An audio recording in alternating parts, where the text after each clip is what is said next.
So if we want to talk about a vector in a more general sense, not just anchor it to the origin, and talk about how it might go from some other point to some different point, we have that v is equal to x2 minus x1, the change in x values, plus y2 minus y1, change in y values, combined into our vector I and vector j, our horizontal and vertical components, as it were. So, if we want to think about this in the context of some example, let's say that v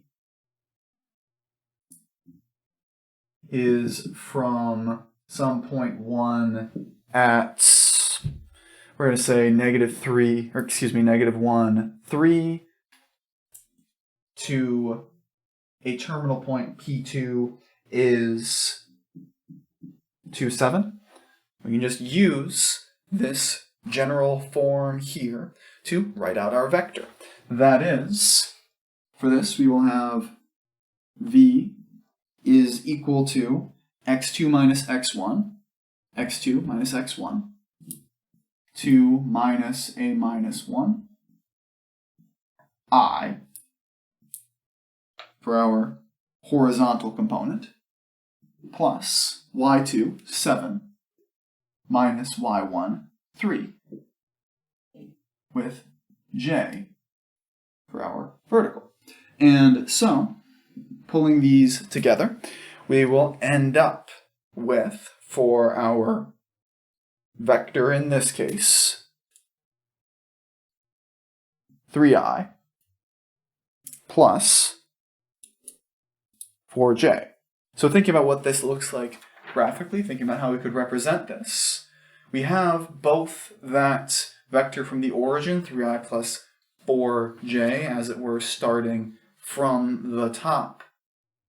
But just as easily, to represent where it's actually going, we have the same thing pushed over and up a little bit, where one vector in particular that's worth mentioning is a special one called the 0 vector.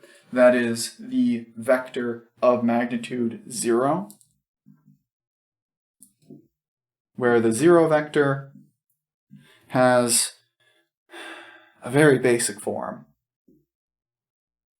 0 is equal to 0i plus 0j. The vector that does nothing. Yeah. From here, we're going to talk about some of the things that we can do more exactingly, how we can more directly talk about things like addition, subtraction, and scalar multiplication, and then use that to define some of our basic properties, our basic arithmetic, as it were, for vectors.